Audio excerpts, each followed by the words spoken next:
Welcome back to part 2 of podcast number 2, where we're continuing to talk about mental health in the tech industry and in the world of COVID-19. I'm going to pick it up with Sandesh and Rahul, and here we go.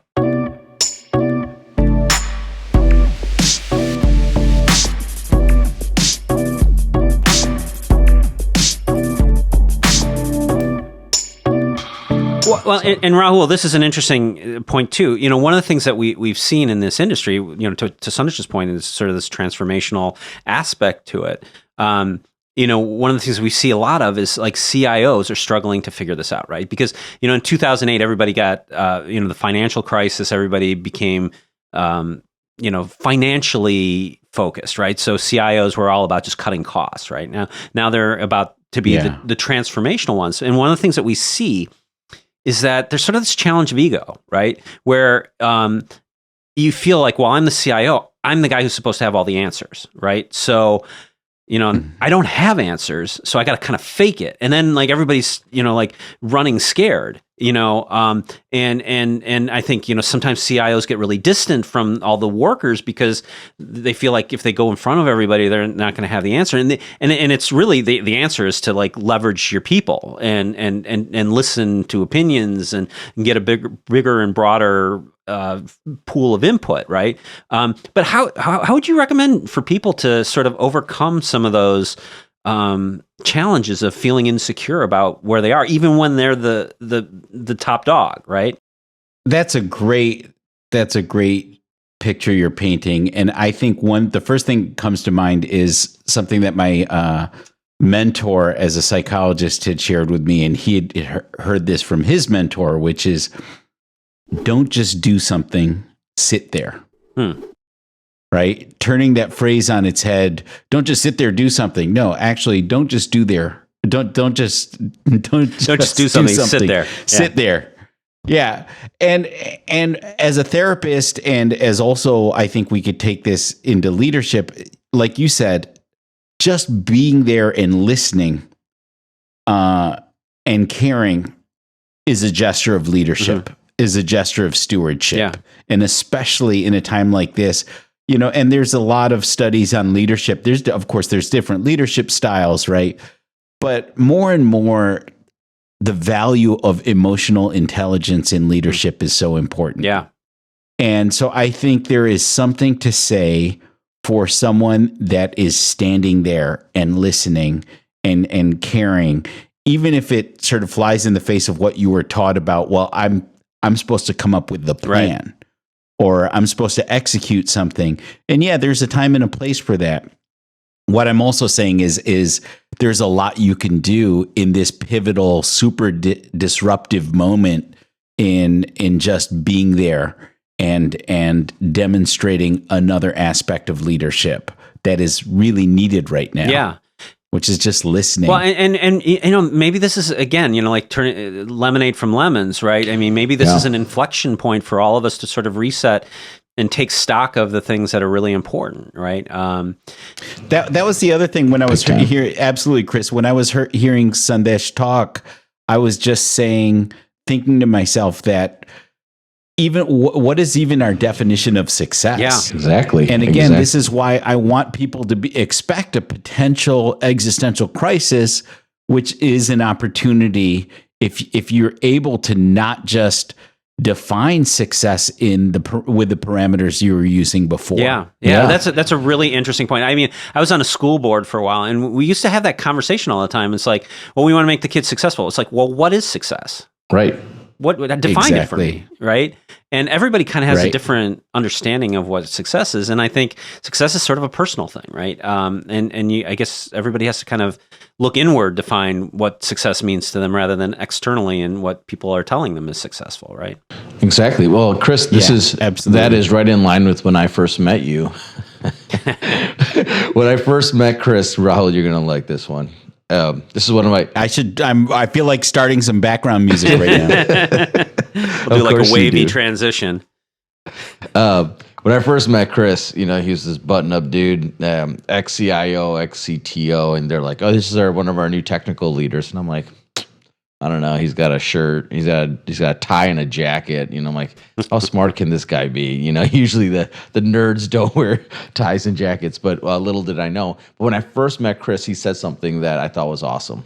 I asked him, I'm like, hey man, what gets you excited? What motivates you? What is it that you want to do that, how can I work with you so that I make sure that, we're meeting each other's goals? And he goes, I don't really care about sales. I just want to do cool shit. And to which I was like, why did we hire this guy? Does he know that we actually are here to sell stuff? But what I learned, because Chris takes a while to figure out, it's a journey. But once you get to the middle of that peach, it's definitely super worth it. But what he and I were both saying the same things. What we were saying is we didn't care about how much money we were making, or how the sales were making, or what our title is, or how much fame we get from anything that we do. What we really care about is doing things that are actually meaningful, impactful, that I feel like we're doing some really cool shit. Like when he says that, that so vibes with me, and I feel like more people are thinking that way. They're saying like, you know what, I've tried to go after the money, and there's all these expectations on the money. But you know what? These people think I'm a failure. My company might think I'm a failure because I didn't meet their goals. But I don't think I'm a failure because I feel like I've done some good things, and I feel like I'm helping customers, and I'm part of something that actually matters, Yeah. Yeah. I think if you do those things, then the money will come too. That's the right. bottom line, right? Yeah. Absolutely. I mean, and again, and this is why, altruism versus enlightened altruism, or however they say that phrase, where you're altruistic and you also know that there's kind of a return on that, which is always funny to me. But that's been true in my life, whether in my musical world or as a psychologist or as a consultant, is getting a shift away, even in times where I should have been desperate, or I did have pangs of desperation. It was so relieving to overcome that sense of desperation with this sense of, well, what is it that I have to offer, and what is needed out there? Yeah. And if we're paying attention right now, there's a lot of needs that are out there that are different than before. Yeah. But again, it requires preparing yourself for a complete potential existential crisis. Yeah. There's moments you can expect moments of feeling completely overwhelmed. And I don't know how to say this better, except to just say, buckle up for that, and also realize that that's not everything. Let yourself experience that moment, and also know that you're going to get through that moment. And there are better things on the to be horizon. honest, Rahul, that's been my issue. Chris knows this. My issue has been, it's not that I'm depressed or, have negative feelings from that perspective, but I definitely have anxiety. I have, I wake up in the morning, and the first thing I'm thinking about is like, how am I going to get through this day? There's just so much shit you got to do, right? And of course, before the kids even leave the door, my wife adds 2 more things I got to do that day. And it's like, God, how I don't think I have the time in the day to actually even do this, and I think the anxiety of all of that, is been what people are struggling with, not necessarily that they're like depressed, but they're trying to figure out, how do I, be the best person that I want to be and make all this whole thing work. It's hard. It's a hard thing to do. Absolutely. Yeah. And to your point, and I appreciate your sharing that, I think it's also, especially in a time of crisis like this, I think some of us that are, overworking or feeling the depth of what this thing is, we need to know what our limits are and not take it all on our shoulders if we're in a critical industry. Like now that we know that New York and Illinois and other places, only essential businesses are running, or no, that one was actually coming nationally, right? I think it's so important for those of us that are feeling the weight of this to create some balance for ourselves. Yeah. We need to do something that's sustainable. Mm-hmm. It's not sustainable if you're breathing, to just be inhaling or to just be exhaling. You know, you need to have that give and take. And so some of it is, you know, noticing when it's feeling like too much and giving yourself a break, or again, calling somebody or going for a walk, or, you know, Rahul, binge watching something. Sorry to cut you off there. No, you're fine. Chris and I know So Much Dash at IVP is their VC out in the Valley, and they just raised, was it $75 million for a company called Lyra? It's a mental health. Yeah. Lyra. Lyra. Wow.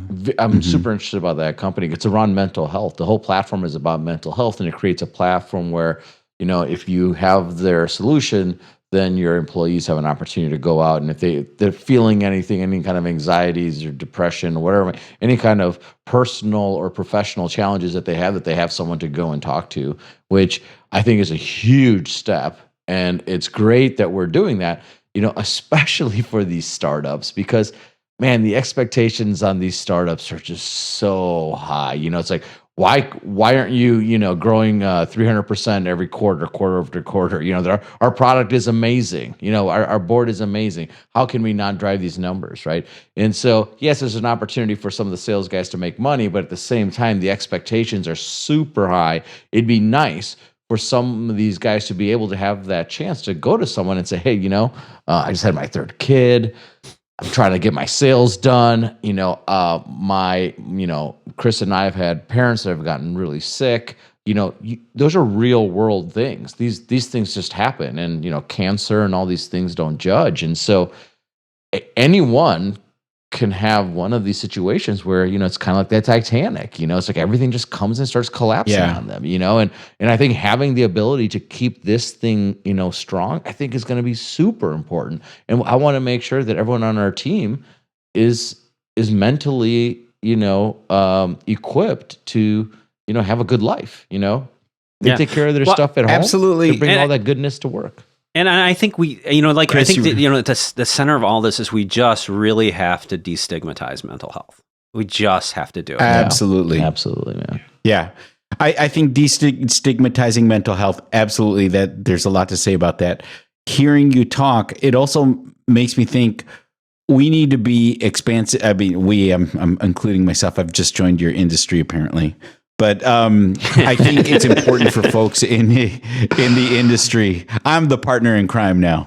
But I think in the industry, it's really important to let people come to the decisions that are going to be best for their mental health. So we're talking about, you know, and you two, it sounds like have been really thinking and talking about this for a while before this pandemic, which is an opportunity to press the reset button for the industry as a whole, in terms of the culture of the industry, recognizing, you know, that maybe there's more to just the numbers, or more to just, you know, being cutthroat or whatever.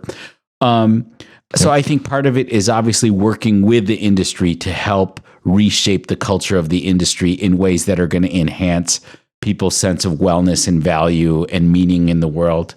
I think to the degree that those boundaries are in place and maybe a little bit permeable, but it's still going to be what it's going to be.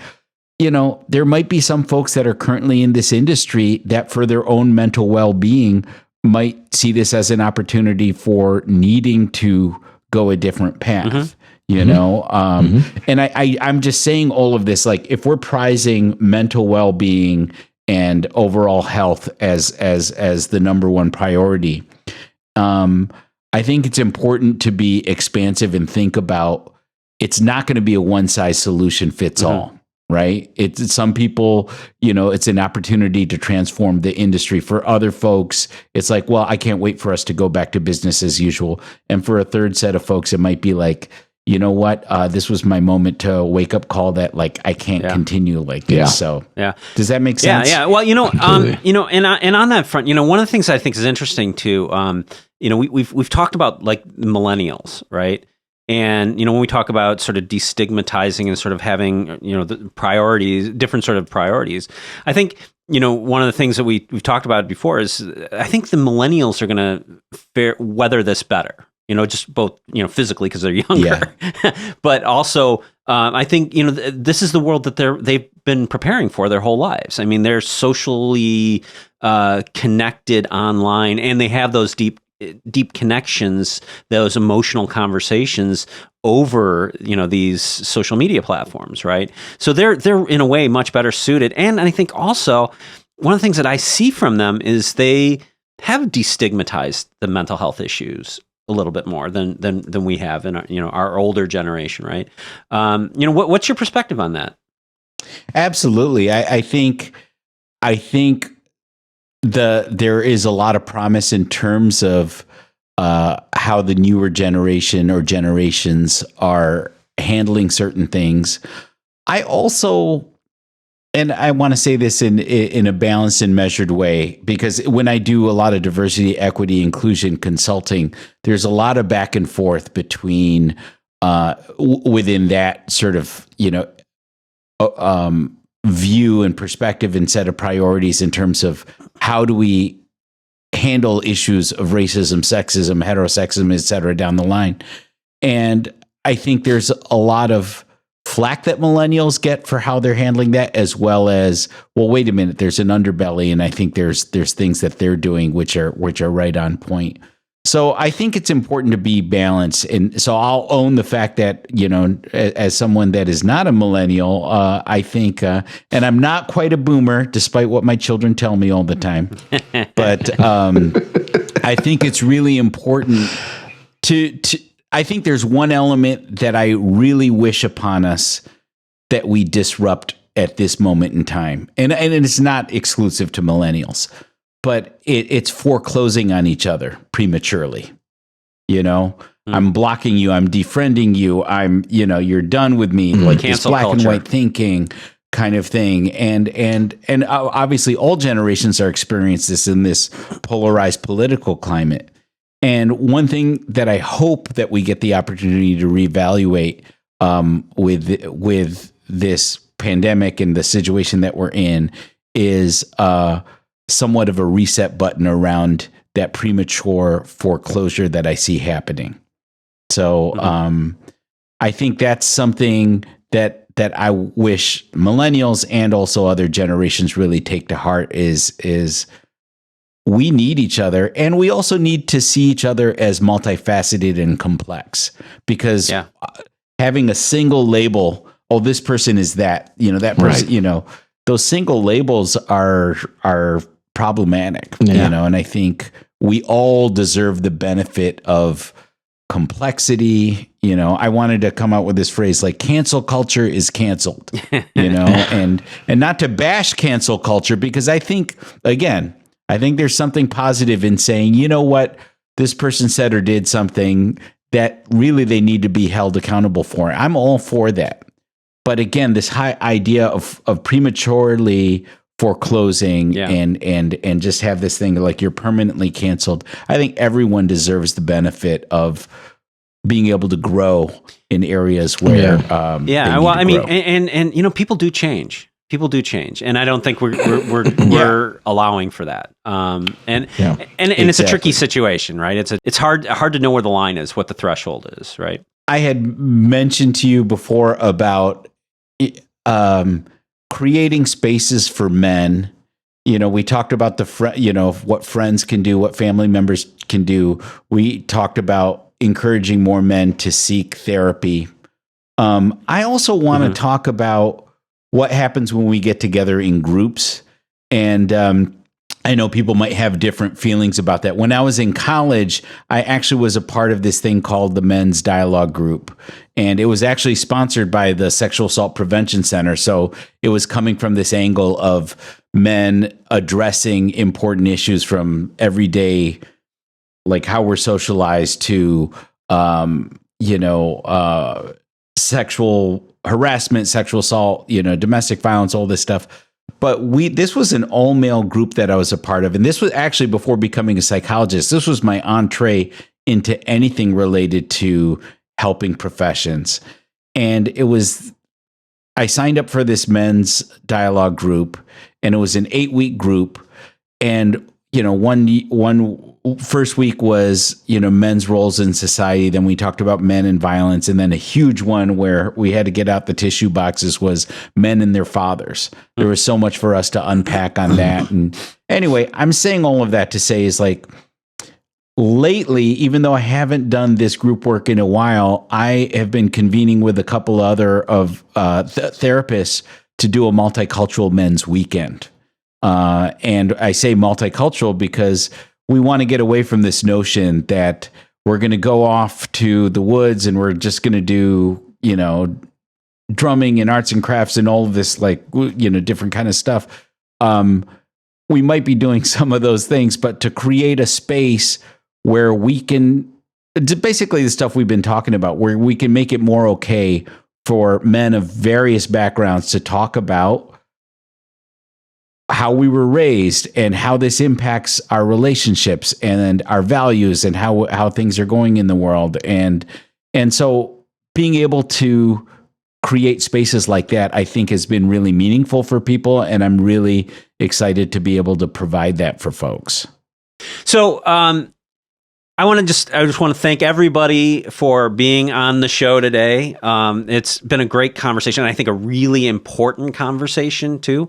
And I really appreciate everybody's input here. Raul, I think, some of the things you've told us have been really important and enlightening. And I just wanted to give you an opportunity to just talk about some of the things that you've got coming up and, how people can, work with you and take part in some of the things you're doing. Absolutely. Something that happened over the end of last year and the beginning of this year was, for those of you who know, I have a music group called Funkadesi. We are very multicultural, Indian American, African American, Jamaican, Latino, European American, is to be able to bring my psychology, diversity consultant, musical worlds together. We did a training for the boards of directors at the Chicago Children's Museum because they wanted to do stuff around diversity, inclusion, etc. And that went so well that they brought us back 2 months later and they said, we want you to do the same thing for all of our staff. So we did a 2-hour workshop where literally in one room, a quarter of the audience is learning West African drumming. Another room, they're going with another one of the band members, the rhythm ambassadors, because we have 4 drummers in the band from different cultural backgrounds. And they learned Indian drumming in another room, Bhangra. A third room is Latin clave rhythm, and a fourth room is the Brazilian samba rhythm. And I say, after 20 minutes of learning this, we're going to come back together and form the Indo-Afro-Caribbean rhythmic connection, which is the signature part of the band. And, I always add, I could get on the podium and do the PowerPoint and just talk about diversity and inclusion, but we've learned a lot from each other as a band over the last 23 plus years because we've been together. We never got the memo, so we're still together.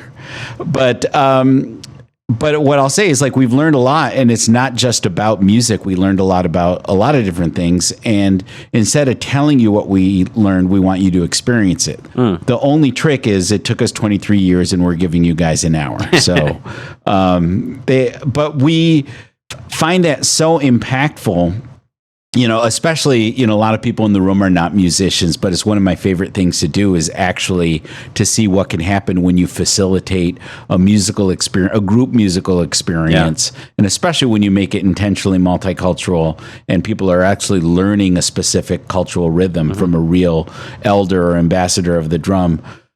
And of course, because I'm a psychologist, after we have the experience, I'll say, okay, let's talk about it. And you might turn to the person next to you and sort of unpack how that is related to the work that you're doing. I would love the opportunity to apply something like that in this industry.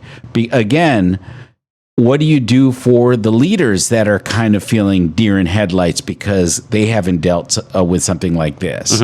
Being able to do a small group forum and, drums or no drums, I would love to be able to talk with folks about how do you redefine what it is that you're doing and still accomplish the goals that you have defined for yourself.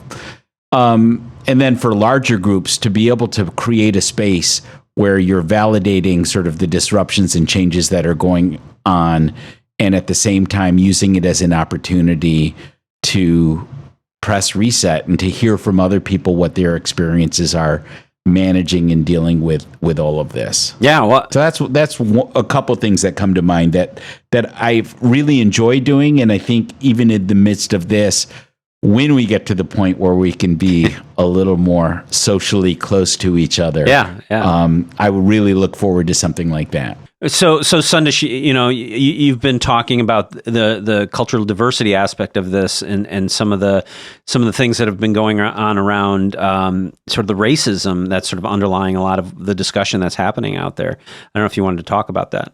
I don't know if it's racism, but Rahul put a post on LinkedIn. It was about xenophobia. It was basically the premise of the article was, how could the impact of the coronavirus starting in China impact the Chinese people and just Asians and in general? And at first, I kind of dismissed it. To be honest, I was telling Bria about it, my wife, and I'm like, hey. I don't know, man, when we were doing some errand, I'm like, hey, you should read this article about xenophobia. And I was trying to explain to her what it was, but the xenophobia word just didn't come to my brain because I don't talk about it all the time. But the fact that now I think there's xenophobic behaviors out there, because I've been starting to see some of that. It'd be very interesting for me, Rahul, since you also posted that on LinkedIn. What was your perspective about xenophobia in general, and what can we expect here in this time? And thank you for asking that question. I think the first thing that comes to mind is the type of othering that happens, how we create the other. It manifests in multiple ways, and I think in a time of this pandemic, it is vital that we come together and we show that we are together on this.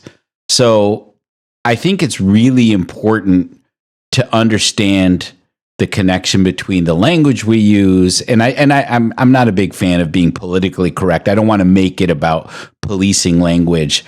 I really do want to say that words matter, though, and rhetoric matters. And when we don't reject something that's going to have real life consequences, for example, after 9/11, rhetoric being tied to, Arab Americans and Sikh Americans and other folks, having more incidents of violence happen against them. I think it's vital right now for us to say resoundingly that we don't have this, we can't tolerate this. We don't have time for this. We need to all come together. So the band that I talk about, we have this motto, insisting that we all belong. I think now more than ever, especially around this pandemic, it's so important for us to join hands and just have this insistence. And even if it means disrupting or interrupting or rejecting things that sound hateful, or at the very least ignorant or fear-based, it's important for us to, respectfully but boldly question that or reject that, if that makes sense. Yeah. No, I think, we are all equal in the eyes of the pandemic at the end of the day, right? I mean, so we all have a commonality in that. There's one thing I wanted to mention that my neighborhood did, and I think maybe this is a model that other people can use to feel less sort of isolated in these times. We've been introducing this thing that we've been calling 6 at 6, right? And it's at 6 o'clock, we go out of our front doors, and we stay 6 feet apart, and we just all say hi to each other. And people have been bringing out instruments and singing out on the street. Kind of what's been going on in Italy, but trying to recapture some of that fun, right? Yeah. And so maybe that's an opportunity for other people to get out and meet their neighbors a little bit, but 6 feet away. Right. So social distancing. Oh, dude, I knew one thing for sure is that we were not going to get past this this podcast without him talking about Heavenston. I knew well, there was going to be a plug there, and there it is. There it is. Some days, here, I you get hate two to of put us. you on the outside, man. We just discovered that we live 4 blocks away from each other. So I don't know, guys. I'm more about inclusion and no diversity. Well, you can come over to my neighborhood and hang out so long as you stay 6 feet away. Yeah, Just stay 6 feet No, away. I'll come to Evanston. I'll hang out at your place. I'll drink at You're your place. always Chris. welcome. I'll drink at your place. again- I'll eat at Raul's.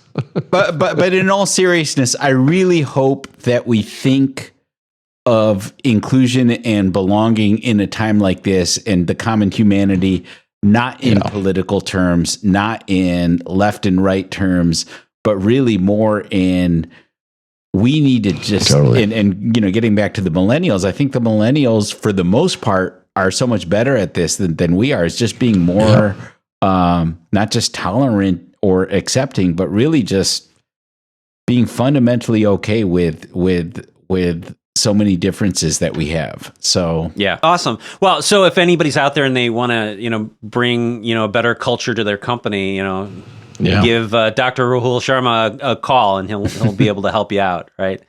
Well, again, I want to thank you guys for participating. And if you like what you are hearing and seeing, click like, subscribe, and hit that bell button so that you get notifications when we post new content. And thanks for watching, and we'll see you in the next video.